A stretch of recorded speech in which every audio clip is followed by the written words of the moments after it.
Well, it's been a lovely couple months not thinking about Vladimir Nabokov's Lolita. Oh, what's this? Lo's diary? Written from her perspective? That sounds great. Let's check it out. Well, YouTube, I guess this is officially happening. The glasses are coming back off. I'm not gonna no more skipping ropes, skipping heartbeats with the boys downtown. Just you and me feeling the heat even when the sun goes down. There's always someone coming up the stairs as soon as you start filming. Hi, YouTube. I'm getting kind of tired of saying that because it sounds a little impersonal. Hi, dirty old men. Feel free to recommend improvements on that in the comments section below. My name is Lola and I make videos about literature. So I did this video essay on adapting Vladimir Nabokov's Lolita, my favorite novel. And that video is my most successful video to date. If you haven't seen it, you can go watch it. It covers my opinions of the source material. So check that out if you're curious. While researching for it, I consumed a lot of Lolita adaptations and derivative content. And there is a surprising amount of Lolita derivative content. And when the video was released, I got a lot of comments and emails asking what my favorite adaptation was or what I thought of various adaptations. I was also asked how I would recommend adapting Lolita moving forward. So I'm playing with this idea of starting a series where I cover Lolita adaptations and derivative works, what they did right, what was not so great, because I guess I am a Nabokov fangirl for real now. If the internet wants it, I will try my best to deliver. The top comment I've seen about adapting Lolita is, what if it was Lolita, but from Dolores' perspective? And this novel is a good example of why that, surprisingly, may not be a very good idea. I'm here to talk about it. I have notes.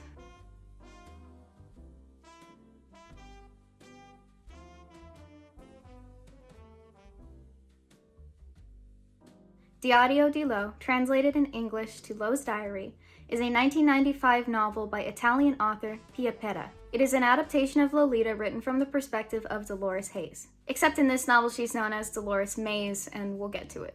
The initially semi-controversial book became very controversial when it was set to be published in English. Dmitry Nabokov asserted copyright infringement. Now, copyright is a huge topic. And it's one we talk about a lot on YouTube. If you're watching literally any other YouTuber, you probably have seen a video on copyright. So this is not going to be so much a video on copyright, but I do think we need to cover it. Classic works in the public domain are free to do whatever you like with. Like, think about Clueless in the 90s. That is an adaptation of Jane Austen's Emma, and that's perfectly fine. That's not infringement. Lolita is a modern classic. However, it is still protected under copyright. Let's say that for some horrible, ill-conceived reason, you wanted to do a Clueless-style remake of Lolita. Well, you couldn't, because the book was published in 1955 and is actually younger than all of my living grandparents. And on that note, I want to make something absolutely clear. The estate was correct and legally within their right to take action against Lo's Diary, in my opinion and the opinion of a lot of scholars and critics, because when I read it, I found that the book is very much not at all transformative. It is not very subversive. It is the exact same plot, characters, and pretty much all of the same events as the original. It's a Lolita fanfiction that's saying it's a completely original novel, and you can't do that under copyright law. Parody does not require permission, but Lo's Diary is not a parody. And sequels can be done with permission, but Lo's Diary is not a sequel. It just takes place at the exact same time as Lolita. It's kind of like if Stephenie Meyer's Midnight Sun were written by a fan and then published. And actually, there is a long history of certain estates not sticking out their necks for these kinds of modern classic works and sequels being developed that are just... There are sequels to Gone with the Wind, for example, that were written not by the original author, but someone else, and they were...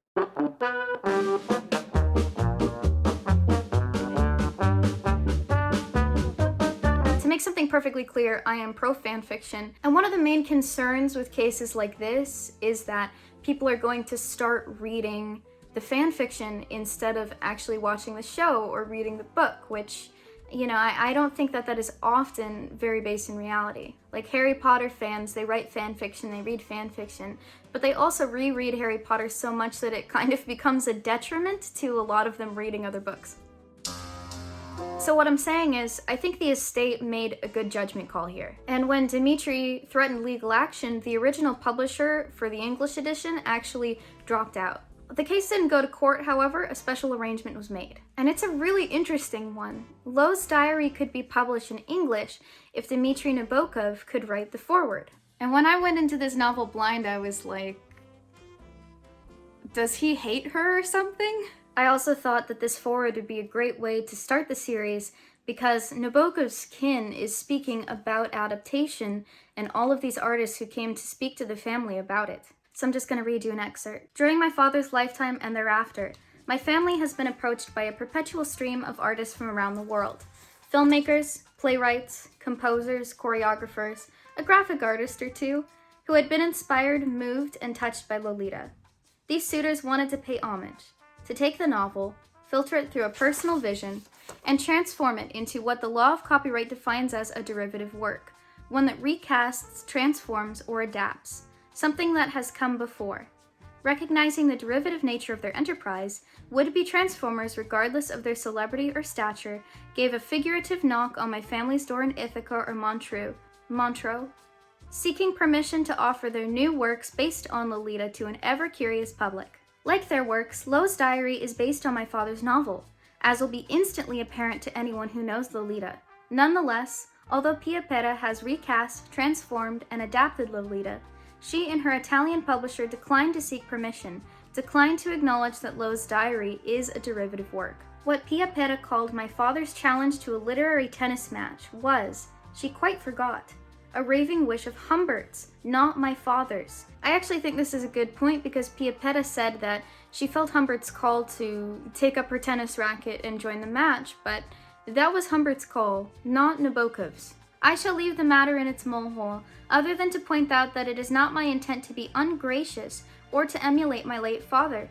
It is simply to apprise the reader and the would-be plagiarist of the dry legal aspects of the copyright issue. I also note that no mention has been made of the totally philanthropic destination of the meager proceeds won for C's. So why didn't she ask the Nabokov estate for permission? Because the estate has been open to adaptation, and a lot of them have not been very good. There are some adaptations of Lolita that I liked even less than this one. But frankly, the issue is I don't think Pia Pera would have received permission to adapt Lolita into Lo's diary. So if you look on the inside, it clearly states that Pia Pera has a PhD in Russian literature, and like, good for her. But mainly I'm like, she was an academic, so I don't want to say she should know better. It's like the number one thing you do, right? If you're a scholar of literature, you're usually intimately involved with the estates of the families. And, you know, I'm usually not a big copyright defender, like, I hope Mickey Mouse dies. At the same time, a lot of literary estates, and especially the Nabokovs, give permission. There's a long history of them working with adapters, so. But I personally like to fantasize about a world sometimes where Dmitri Nabokov took Pia Pera to court, and now we have all these derivative works of copyrighted classics popping up everywhere. An unprecedented decision, sheer madness. You have Flannery O'Connor's A Good Man is Hard to Find, but this time, a good man is easy to find. Waiting for Godot, but Godot actually arrives this time. You just have absolute chaos, and I personally like absolute chaos, so. Alright, so on to the book itself. There she is. Okay, so I'm gonna summarize the plot really quick.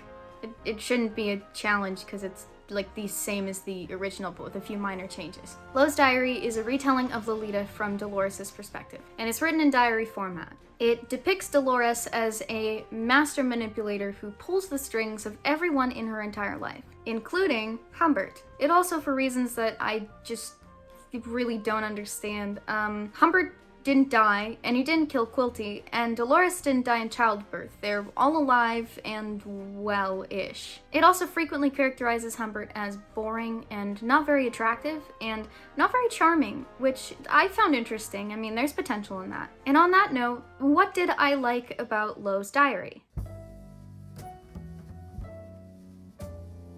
Well, admittedly, not much, but a few things. It was a very strange book, but the sheer weirdness of it was nice. I like chaos, as I said earlier. Like at the start of the novel, there's all this talk about like atomic bombs and how Dolores has a lot of thoughts and anxieties about that, and like that was interesting. You're integrating a bit of history. And there are a few clever in-jokes. Like, Humbert takes Lolita to Ithaca, New York, which is, you know, that's the college town of Cornell. That's where the Nabokovs lived.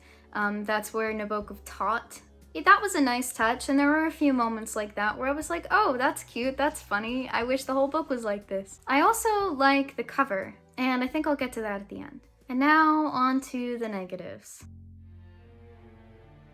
Pia Pera is an academic, which is why I struggle, because I find her understanding of the book sometimes often not quite super comprehensive. You know, she had a PhD in Russian literature, so I guess I just kind of expected more. And maybe that's her adaptation. Maybe she's not misunderstanding, but she's reinventing, but I just don't see a ton of evidence of that. And when you start reading Lo's diary, there are red flags right at the beginning. The foreword, just like in Lolita, is someone else who I think is supposed to be the same person, John Jay Jr.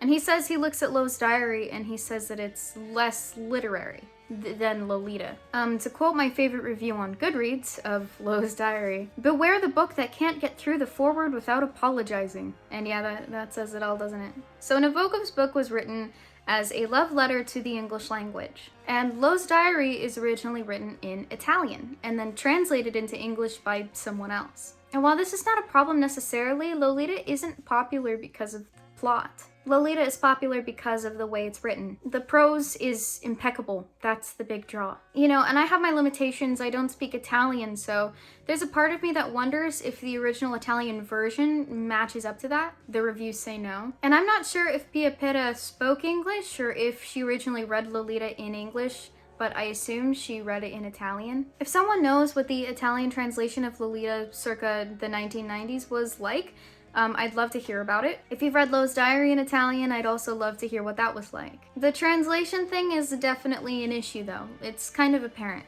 So at the beginning of Lolita, we're told that a lot of names have changed, and Nabokov made up this location in Pennsylvania called Ramsdale. Okay, you know, it sounds like your fictional Pennsylvania town with an overly beautiful name. But in Lo's diary, the location where her family, the Mays family, live is Goats Creek. One word, Goats Creek. And that's like it's in spirit, like it's technically correct, but that's not a place name. That's, you know, to my understanding, to my ears understanding, that's not how American place names work. Now, if you live in Goats Creek, USA, I'd just like to apologize. I'm sure it's a lovely place to live. This naming thing, the worst example is that she renames Humbert into Humbert Guibert. Humbert is not a name to my knowledge, and if it was, it would be a last name. And either way, it's pretty apparent that the name Humbert is a combination of the words humble and pervert. These are the things you automatically pick up on if you speak English, like no problem. I want to clarify, like, I don't think there's anything wrong with doing a derivative work based on a book originally written in a language that you don't speak. I'm not trying to be elitist. I'm not trying to say that people who do not speak English should not be reading Vladimir Nabokov, because absolutely not. I think everyone should read Vladimir Nabokov. I just think Lolita is a very special case. So much of the book relies on the way that Humbert plays with language. So if you're going to do an adaptation of it, you kind of have to read it in English. You kind of have to understand its implications. And you know, I think this applies to works that are heavily cultural. Like, one of my favorite novels of all time is written in Russian, Anna Karenina. But Leo Tolstoy is talking about a lot of things that are very historically Russian, and he's using a lot of customs of, you know, the wealthy people at the time. And I just think that in order to understand that novel enough to adapt it, I would want to learn to speak Russian. I'd want to read it in Russian.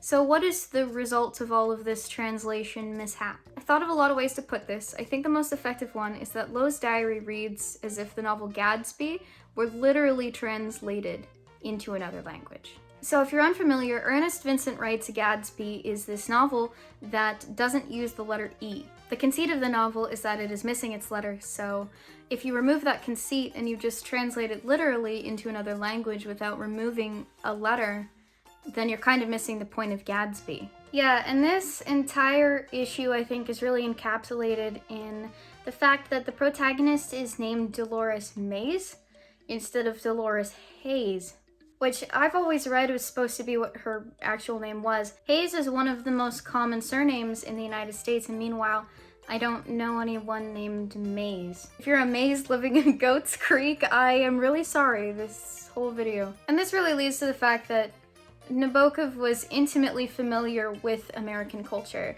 American culture was, in a lot of ways, one of his great loves. Pera is clearly not really familiar with American culture, so she kind of has to lay on the absurdity. And for any other novel, it'd be like, hell yeah. But for an adaptation of Lolita, which is so focused on Americana, I'm not super sold. And I'm going to reiterate that I don't want to sound like imperialistic here. Please do read a translation of Lolita and enjoy it. I've heard that some of them are amazing. And Nabokov himself was not a first language English speaker, so Nabokov would want you to read translated works. And that's the thing, Lolita fundamentally tackles Americana. It makes fun of American patriotism in a very loving but pretty cynical kind of way. I have a lot of nitpicks with this book, but one of the ones that bugged me foremost is the fact that the narrator says that when they went on the road trip, they went to lots of beautiful places. And I'm like, really? Like, I can only imagine how unbelievably beautiful a European road trip is. I've never been to Europe. But canonically, they're visiting locations like roller rinks.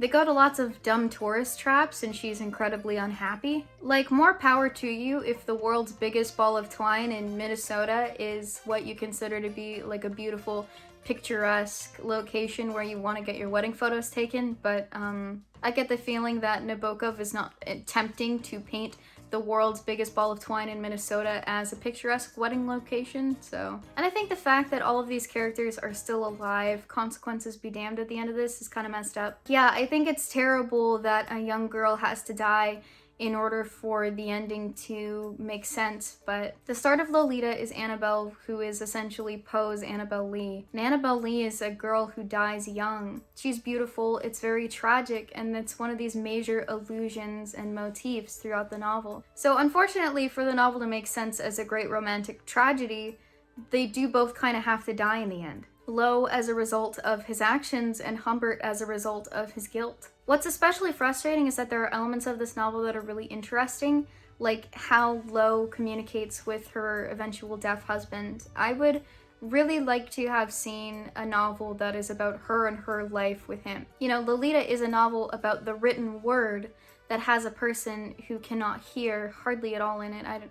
I don't remember if he can hear at all. Like, let's talk about it. Let's talk about accessibility. Let's talk about ableism. I want to have that discussion in a novel. And I think if you're doing an adaptation of Lolita from Lowe's perspective, that's a great opportunity to have that discussion. One of my issues with the characterization of Humbert in Lowe's diary is that I feel it doesn't understand one of the main messages of the original.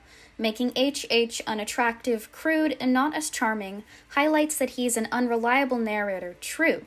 But it also removes Lolita's original theme that monsters hide behind charisma, beautiful language, and good looks. The prototypal villain attacking women from his hiding place in a dark alleyway is almost never the case, and that is kind of the point of Lolita. Perpetrators of heinous crimes are often very likable in person or in writing, with many redeeming qualities. On the flip side, Pia Pera characterizes Lowe as the ultimate villain. It's a twist, of course, but not one that has much to say, which brings me to the icky stuff. And when I say icky, I more mean, like, what were you thinking?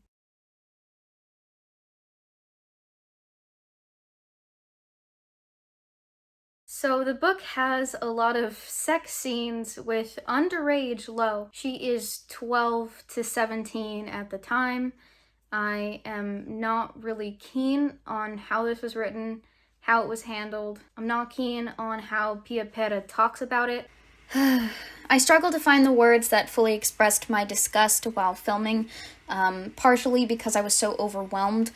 Here's the thing. Lowe's diary blames Dolores Haze, a child, for being abused. Turning Lowe into a manipulative villain who attempts to trap quote-unquote older men into sex with her is, in my opinion, abhorrent and inexcusable. Lo's diary perpetrates harmful myths about abuse that I cannot personally condone and felt incredibly uncomfortable talking about.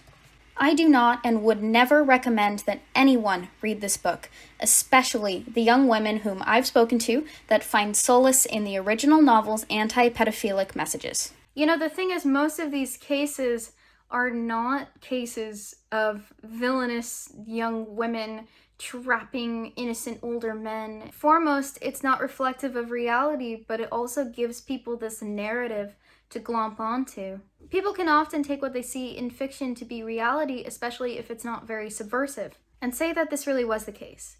Say that there was this villainous girl out there. Again, a girl, a young girl, not fully developed brain, not fully developed body. Say that she was villainously trying to ensnare men. Firstly, I'm not quite sure that 12 is old enough to know better, especially in the 1940s with a mother who refuses to talk to you about sexuality except in a bunch of euphemisms. And secondly, it is nonetheless the adult's responsibility to say no. It's hinted in Lo's diary that the reason Dolores might be precocious is because of her father. There are hints, and I'm not sure if these were fantasies or memories. Either way, the whole novel reads as very Freudian. So yeah, I find it was kind of irresponsible in the way that it handled talking about this underage girl having sexual activity. This is another one of those books where there's an evil bisexual, so that's just awesome. Lo is bisexual, and she is first pressured into sexual activity by other girls that she's attracted to at camp, with a boy she's not at all interested in. And reading sex scenes in a book of the sodomy variety is usually very uncomfortable and gross and used for not erotic purposes in literature. But you add on to that the fact that the protagonist is 12 years old, and you know, honestly, there's a part of me that kind of just wants to set this book on fire. Which, you know, you have the same feelings in Lolita, but Lolita also has a lot of artistic and literary merit, and also is not a very salacious book. It doesn't have a lot of sex scenes, especially not between the protagonist and the young girl. Like in Lolita, while we're reading it, we know that Humbert is this mastermind supervillain, unreliable narrator. But in Lo's diary, that's not made clear to the reader, so there's this part of it that's just kind of glamorizing young girls having sexual activity that, you know, in my opinion, the original doesn't really have. The original isn't really glamorizing. I think Adrian Lyne's adaptation can be interpreted as glamorizing, and Kubrick's can very much be interpreted as glamorizing, but we'll get to that later. This book also has a lot of racism in it from our narrator. It doesn't endear you to her. It just feels very unnecessary and weird, like what's the point? And then there's the elephant hamster in the room. The book veers very quickly into animal torture. They characterize one of Lo's main interests as sadism. And I'm really sorry to say this, but let's be real. The only thing people hate reading more in a book than pedophilia is animal torture. So she's created this character who intentionally ensnares an older man, calls it rape, and then tortures animals. You know, you've created the ultimate villain, but not likable.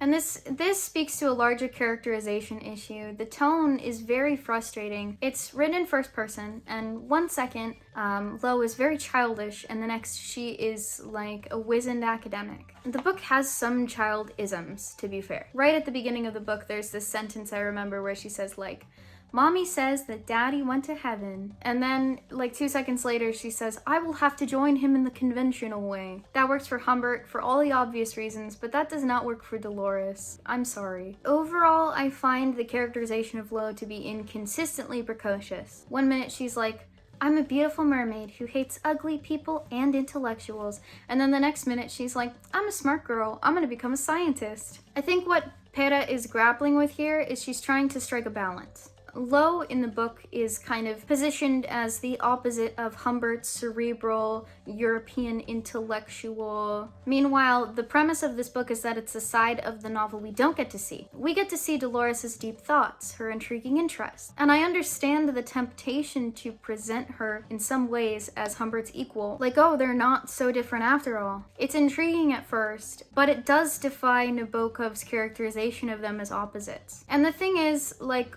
12-year-old girls are valid. They are valid to be alive without being secretly rocket scientists. 12-year-old girls are allowed to just be silly and frivolous and shallow when they're 12 and just care about things like fashion magazines and getting into makeup, and that's perfectly fine. She doesn't secretly have to be this like amazing intellectual in order for her life to have meant something. Her life has meaning. And it kind of left the impression that the author was too proud of her own cleverness to put forth a character study. If you're going to do a novel in response to Lolita, it should be a character study. You need to have a very clear image in your mind of who Dolores Haze is before you begin to write a book from her perspective. What she talks like, what her interests are, how precocious she is. Just kind of feels like a waste of potential. As a side note, Lo hates one of my absolute favorite movies of all time, It's a Wonderful Life. She says she hates it because she hates movies that make her cry, and she hates wondering if things could be different than the way they already are. And I'm like, okay, that appears to be a self-aware jab at your own premise, but I don't believe that it ultimately is. And there are a lot of these kinds of in-jokes between you and the writer, like Lo refusing to put on something nice when Humbert arrives because why would he care what she's wearing? She says, like, well, he would never decide to stay because of what I'm wearing. But then you think about it, and these in-jokes don't really hold up a lot of the time. Because, for example, Humbert describes what Lo is wearing when he first sees her, but what she's wearing isn't the reason he decides to stay. He decides to stay because there's a young girl, and when he looks at her, he sees his Riviera love. Lo reminds him so much of Annabelle that he decides that it must be fate. It's like he's looking at a replica of the girl he lost. Does it stand up as its own book? No, not really. And one of the main things that kind of puzzled me is the fact that if you're going to write an adaptation of Lolita, you should probably address the male gaze. There should probably be some commentating on how when you read Lolita, you are Humbert, like you're seeing the world through his eyes and he is gazing at this young girl but never really knowing her. But Peta kind of avoids having this conversation at all. She writes a character instead who deliberately panders to the male gaze as a form of manipulation, and I just don't know how to feel about that. And if this is a feminist response to Lolita, like people claim it is, well, it's not. Like, it can't be.